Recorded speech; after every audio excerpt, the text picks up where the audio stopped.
Et coucou à tous, c'est Baba des Bois, on se retrouve pour ce troisième tuto de la série sur comment faire un roguelite depuis zéro sur Godot. Et aujourd'hui on va parler un petit peu des animations, parce que notre perso jusqu'ici il est statique, il nous regarde toujours de face et sans animation. Et donc on va s'amuser à le faire se déplacer avec une petite animation et le faire se tourner dans la bonne direction en fonction de où il se déplace. Allez, c'est parti. Le premier truc, c'est que vu qu'on va faire une animation plutôt qu'un sprite statique, on va vouloir se mettre dans le personnage, donc dans la scène personnage. Donc on va ouvrir avec le petit clapet la scène personnage. Et dans cette scène, on va changer le node sprite qu'on avait mis, qui ne permet que de faire des sprites statiques, donc ça supporte pas l'animation, par un autre type de nœud qui s'appelle Animated Sprite. On va chercher dans la barre de recherche Animated Sprite, il est ici. Et voilà, alors pour pouvoir ajouter des animations, ça va se passer là-dedans. Donc en fait, il faut qu'on ajoute un objet qui s'appelle Sprite Frame ici. Dans Frame, dans les propriétés de l'Animated Sprite, il faut créer un nouveau Sprite Frame. Et une fois que vous avez fait ça, vous cliquez sur Sprite Frame et là, vous allez pouvoir éditer toutes les animations dont on va pouvoir disposer votre Animated Sprite. D'ailleurs, on va en profiter, on va le renommer Animated Sprite. C'est mieux si les choses ont le bon nom. Et là-dedans, on va pouvoir importer nos animations. Ok, alors pour faire les animations, ce qu'on va utiliser, c'est ce qu'on appelle une sprite sheet. Une sprite sheet, en fait, c'est ce genre d'image où vous voyez, vous avez toutes les frames de votre animation qui sont sur une seule et même image comme ça. Et qui souvent, c'est sous forme de grille comme ça. Des fois, ça peut être sous forme d'une seule ligne avec toutes les frames, mais là, c'est sous forme de grille. Donc, on va se servir de ça pour importer nos animations dans Godot. Et donc, avant toute chose, il va falloir qu'on importe la sprite sheet dans le projet. Donc, on va juste la drag and drop. Hop. Et une fois qu'on est là, on va retourner dans l'éditeur de notre animation, ici, en bas, et on va utiliser ce bouton ici qui est en forme de grille, et en fait c'est le bouton qui permet d'importer une sprite sheet justement. Donc on va cliquer là-dessus, on va aller chercher notre sprite sheet dans les fichiers. Pouf. Voilà, et ça, c'est ce qui va permettre à Godot de comprendre comment découper la sprite sheet en frame. Et alors, il faut bien que évidemment que votre sprite sheet elle soit découpée aux bonnes dimensions, c'est-à-dire que là, par exemple, chaque frame fait 64 par 64 pixels. Si les frames, elles n'ont pas des dimensions égales, vous n'allez pas pouvoir importer correctement votre animation. Mais là, le fichier a été préparé correctement. Vous voyez, il y a 1, 2, 3, 4, 5, 6 frames horizontalement, donc en horizontal, on va mettre 6. Et en vertical, il y en a 1, 2, 3, 4, 5, donc on va mettre 5. Voilà, et là, on voit que les carrés font les bonnes dimensions, chaque carré correspond à une frame. Donc nous, ce qu'on veut pour l'instant, c'est juste s'ajouter les animations de déplacement. Et alors pour ce faire, on va prendre par exemple l'animation de déplacement vers le bas, on va ajouter les 3 frames. Et alors l'animation est prévue pour que cette frame se répète entre ces deux-là. Du coup, il faut qu'on duplique cette frame-là. Donc on va faire copier, coller, et on va déplacer celle-ci ici. Hop, et là on a l'animation qui devrait être pas mal. Vous pouvez tester l'animation en appliquant le playing ici. Et vous allez voir votre perso se déplacer. Ok, super, donc ça fonctionne bien. Vous pouvez aussi changer, parce que là, vous voyez, l'animation se joue quand même très lentement. Vous pouvez changer la vitesse à laquelle se joue votre animation ici. Vous voyez, il est marqué 5 IPS. Alors IPS, c'est images par seconde. Donc on va mettre 10 par exemple. Et là, c'est mieux. Ok, donc ça va être notre première animation et on va l'appeler Move Down, et on va se faire pareil avec les 4 animations de mouvement. Avant tout, vous voyez, donc chaque animation a un nom et les frames qui lui correspondent, une vitesse, etc. Et donc si vous voulez mettre plusieurs animations dans un même node Animated Sprite, vous avez le petit bouton là qui vous permet d'ajouter une animation. Donc là on va faire Move Up par exemple. On va sélectionner notre Sprite Frame et là on va sélectionner les frames qui correspondent au mouvement vers le haut. A few moments later. Ok, parfait. Donc on va se mettre comme animation par défaut Move Down et par frame par défaut 0. Ok, donc on a nos 4 animations qui sont prêtes à être jouées, mais maintenant il faut qu'il y ait quelque chose pour les déclencher. Et là, ça va se passer dans le code, évidemment. Alors, avant toute chose, on va changer un petit truc dans le code, parce que vous pouvez noter que là, avec la version actuelle du code, quand vous vous déplacez, il se passe que si vous restez appuyé sur le bouton, des fois le personnage s'arrête. Et ça, c'est dû au fait qu'on utilise event, de input event. Et en fait, ce que vous pouvez faire à la place, c'est utiliser input avec une majuscule. On reviendra dans un tuto futur sur c'est quoi la différence entre les deux et qu'est-ce qu'on peut faire avec tout ça. Mais pour l'instant, on va dire que c'est mieux comme ça. Et vous allez voir qu'on n'a plus le problème si on fait ça. Voilà, si on fait ça, on n'a plus le souci. Voilà, c'était la petite amélioration avant de commencer. Ok, alors avant toute chose, il faut que je vous parle un petit peu de comment on fait des conditions dans Godot. Alors on en a déjà fait au premier épisode, mais là on va parler un peu plus de comment elles fonctionnent et d'un peu plus de cas de figure différents. Et ça va être important pour la suite du tuto, donc voilà, allons-y. Alors une condition, qu'est-ce que c'est? Et bah tout simplement, c'est un bloc qui nous permet de dire on fait telle chose seulement si telle condition est vérifiée. Par exemple, ce qu'on peut faire, c'est if speed égale 300. Alors, pourquoi je mets égal et pas égal? Pourquoi je mets pas un seul égal? Parce qu'en fait, le un seul égal permet d'assigner une valeur Donc c'est-à-dire que là, si je fais speed égale 300, je suis en train de donner la valeur 300 à speed. Par contre, si je fais double égal, c'est pas une assignation. Donc assigner, c'est donner une valeur. Donc là, speed égale 300, j'assigne la valeur 300 à la variable speed. Mais là, c'est pas ce que je suis en train de faire. Le double égal permet de vérifier si la valeur de speed est 300. D'accord ? Et donc ça, si c'est vrai, on va exécuter le bloc de code qui va être ici. Donc là, par exemple, je sais pas, on va dire print speed égale 300. Donc voilà, si la speed égale à 300, il va me print speed égale 300, d'accord ? Tout simplement. Donc là, on peut lancer le jeu, mais il va me dire que c'est vrai parce que la speed est toujours à 300 et elle bouge pas. Donc speed égale 300, vous voyez ? À chaque fois qu'il y a un input, il va me print ça. Très bien. Donc ça, c'est une condition toute simple. Ce qu'on peut faire aussi, c'est rajouter un else. Un else, c'est le contraire de la condition. C'est-à-dire que si cette condition-là est fausse, à ce moment-là, il va me faire ça. Donc là, on va dire print speed égale, on va mettre speed est différent de 300. Et ça, c'est l'opérateur est différent de. Donc l'opérateur est égal à, c'est double égal. Et l'opérateur est différent de, c'est point d'exclamation égal, qui permet de dire la vitesse est différente de 300. Donc là, on est en train de lui dire si la vitesse est égale à 300, tu me printes vitesse égale à 300, et sinon tu me printes et vitesse est différente de 300. Et sauf qu'on va remplacer 300 par 400 parce qu'actuellement la vitesse est vraiment égale à 300 pour vous montrer que le else fonctionne bien. Donc là, vous êtes d'accord que speed est égal à 300 et pas à 400. Donc ça devrait me renvoyer faux, cette condition-là devrait être fausse, et donc il devrait arriver dans le else. D'accord ? On lance le jeu. Et voilà, vous avez bien speed est différent de 400. Ce qui est le cas. Donc voilà, vous pouvez faire l'opérateur soit avec le double égal, soit avec le différent de. Donc là, par exemple, est différent de 300. Donc là, par exemple, est différent de 400 aurait fonctionné puisque la speed est égale à 300. Voilà. Donc il y a le double égal pour dire vérifier que la valeur est égale à telle valeur. Il y a le point d'exclamation égal pour vérifier que la valeur est différente de telle valeur. Et il y a d'autres opérateurs. Il y a le est inférieur à. Comme ça tout simplement, ou est supérieur à, et il y a aussi le est inférieur égal, ça veut dire est inférieur ou égal à, et il y a aussi est supérieur ou égal à. Voilà, toutes ces conditions vous permettent de faire, de vérifier si telle valeur est égale à telle valeur, etc., etc. Alors comment ça fonctionne un petit peu plus en profondeur les conditions ? En fait, ce qui se passe, c'est que là, votre condition, on va rentrer dans cette condition si tout ce qu'on a mis devant est vrai. En fait, si vous faites if true, il va rentrer. Parce que en gros, lui, la condition, ce qu'il veut, c'est que l'opérateur que vous le mettiez devant lui renvoie vrai. Et quand vous faites une opération de ce type-là, du type speed égale 300, en fait, ça, cette opération-là, speed égale 300, va vous renvoyer soit vrai, soit faux. Si l'opération est vraie, ça va vous renvoyer vrai. Si l'opération est fausse, ça va vous renvoyer faux. Et donc, la condition est vérifiée si toute l'opération donne le résultat vrai. Voilà.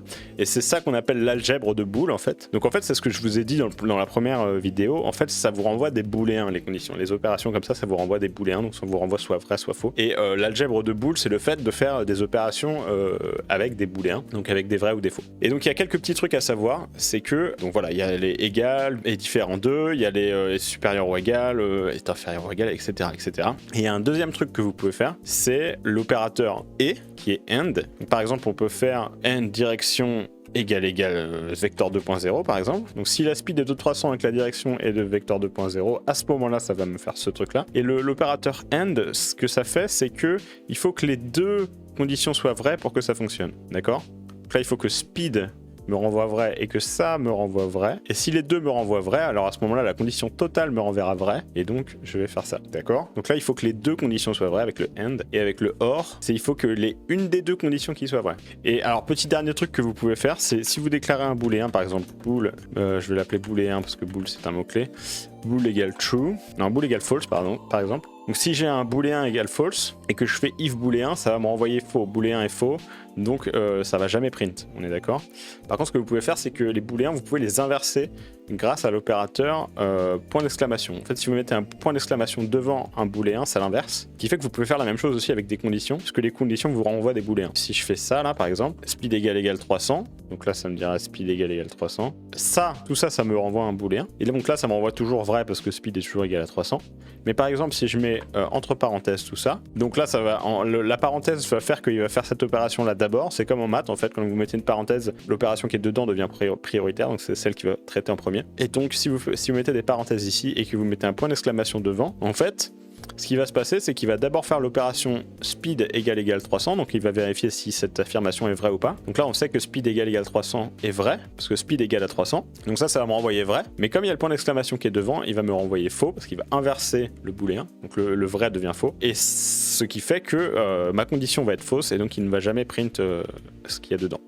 Donc on peut essayer. Et voilà, il print rien du tout. Voilà, c'était juste pour vous montrer très vite comment fonctionnent les conditions, parce qu'on va pas mal s'en servir dans cette vidéo. On va mettre en pratique ça tout de suite avec les animations. Donc, on va s'occuper de tout ce qui est animation. Donc là, l'idée, c'est qu'en fonction de la direction dans laquelle on est tourné, on va vouloir que le personnage bouge. Ok, donc en fait, le but, ça va être de dire, je veux déclencher telle animation ou telle animation ou telle animation en fonction de la direction dans laquelle on se trouve. Donc déjà, le premier truc qu'on peut faire, c'est de se dire, bah, la direction, quand on va à droite, ça va être égal à vecteur 2. Quand on va à droite, ça va être égal à... On se déplace vers le positif dans le X parce qu'on va vers la droite et on se déplace de rien sur l'axe Y qui est l'axe vertical. Donc en gros, quand on se déplace vers la droite, on se déplace comme ça. Quand on se déplace vers la gauche, on se déplace comme ça, etc. etc. Ce qu'on pourrait faire qui serait naïf mais qui fonctionnerait, ce serait de faire if direction égale vecteur de 1, 0. À ce moment-là, on déclenche l'animation. Donc là, on va dire play animation. Je mets un commentaire pour indiquer ce qu'on va faire ici. Donc play right movement animation. Et après, on pourra faire la même chose dans les 4 cas. Ce serait la manière vraiment très naïve, mais qui fonctionne. Donc pour se déplacer vers le bas, on rappelle que comme l'axe des Y est inversé, c'est +1. Et pour se déplacer vers le haut, c'est -1. Donc là, ça va être left, là, ça va être down, et là, ça va être up. Donc là, il me dit qu'il y a une erreur parce qu'en fait, il n'y a pas de code à l'intérieur de ma condition. Et je suis obligé d'avoir au moins une ligne de code.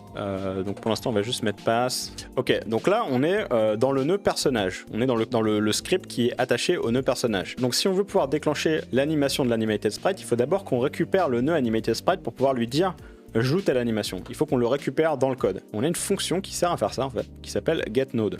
Et donc ce qu'on va faire, c'est on va utiliser le mot-clé onReady, on va déclarer une variable qu'on va appeler animated sprite. Alors les variables, c'est une convention pour nommer les choses, une convention de nommage. On les déclare en snake case. Le snake case, ça veut dire qu'on met tous les caractères en minuscules, qu'entre chaque mot, on met des underscores. On essaye de toujours nommer les choses avec une convention de nommage, comme ça on peut reconnaître facilement ce que c'est. Est-ce que c'est une fonction, est-ce que c'est une variable, est-ce que c'est les différentes choses qu'on utilise en code. Chacun a leur manière d'être nommé, comme ça on les reconnaît plus facilement. Donc le animated sprite, on va faire getNode. GetNode, ce qui permet de récupérer un node. Et là, vous voyez, il nous propose différents nœuds parce que en fait, l'interpréteur reconnaît qu'on est dans caractère, il reconnaît qu'on est dans le nœud caractère. Et donc il sait que les nœuds qu'on peut récupérer à partir de caractère, bah, c'est animated sprite ou collision shape 2D. Ici, ce qui nous intéresse, c'est de récupérer animated sprite. Donc on va sélectionner animated sprite, on va faire entrée. Et ça va nous permettre de récupérer dans la variable qui s'appelle animated sprite le nœud animated sprite, le nœud qui est là. Et avec ce nœud là, on va pouvoir faire des choses. On va pouvoir lui déclencher son animation par exemple. C'est ce qu'on va faire ici. Donc là, on va faire animated sprite point. Le point, comme je vous ai dit, il permet d'accéder à des propriétés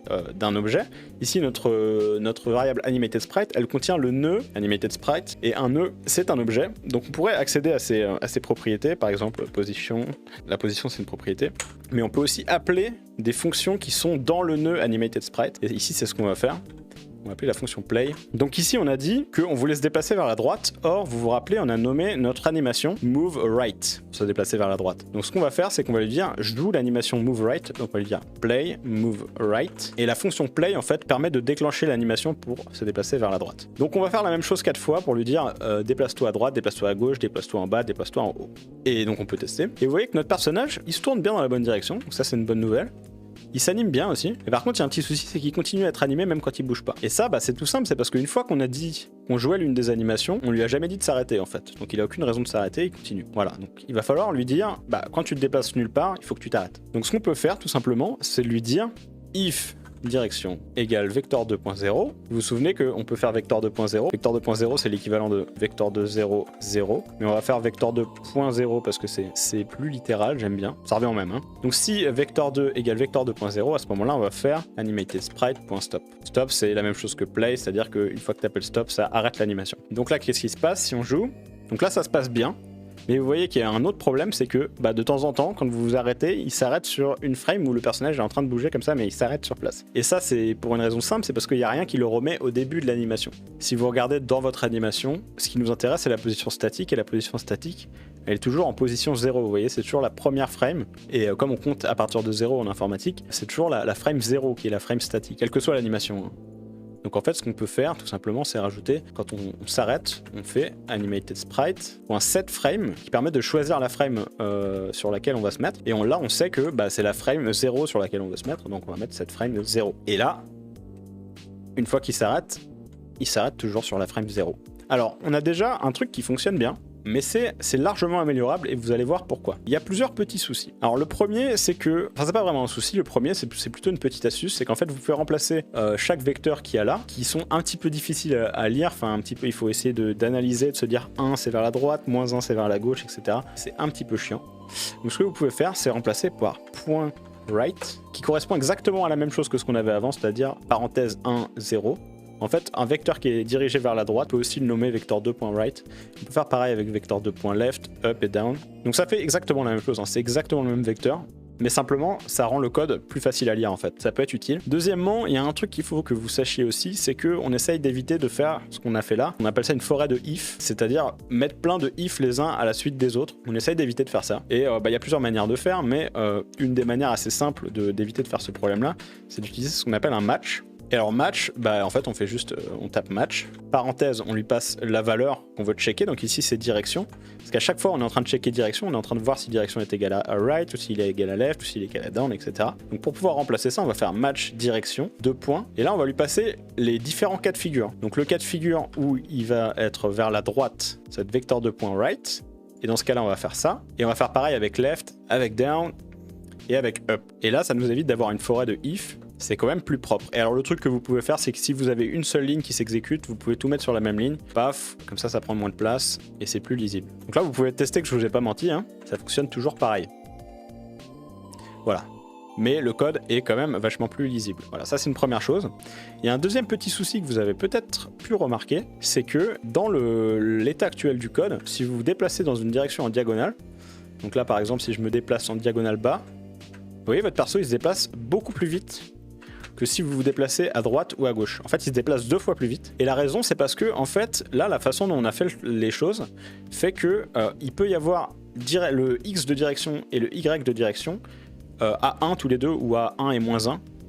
Ce qui fait que l'addition des deux, ça donne 2. Alors que, en fait, nous, pour que la vitesse soit constante, il faudrait que le vecteur ait toujours une longueur de 1. On veut qu'il ait toujours la même taille, ce vecteur, parce que sinon, si le vecteur varie au niveau de la taille, ça fait varier la vitesse du personnage. Et il y a une fonction qui est exprès dans Godot pour faire ça. Une fonction qui permet de faire ça, de limiter la taille d'un vecteur à 1, c'est le normalize. Vous pouvez faire direction égale direction point normalized. Alors le normalize, ce que ça fait, c'est que si vous aviez un vecteur... En fait, le normalize vous permet d'avoir une longueur maximum de 1 à votre vecteur. C'est-à-dire que si vous aviez 1 et 1, donc 1 en x et 1 en y, il va vous limiter la valeur de x et de y pour que l'addition des deux fasse 1 maximum. Donc c'est-à-dire que plutôt que d'avoir 1 et 1 en y, on va avoir 0,5, 0,5, qui va nous permettre d'avoir un vecteur toujours de longueur 1, ce qui fait qu'on va toujours bouger à la même vitesse. Et vous pouvez checker.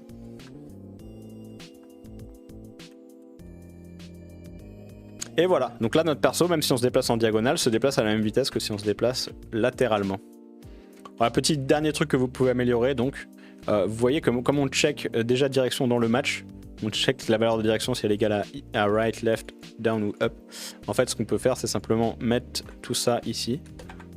Donc si le vecteur 2 est égal à 0, à ce moment là on va arrêter l'animation et on va mettre la frame à 0.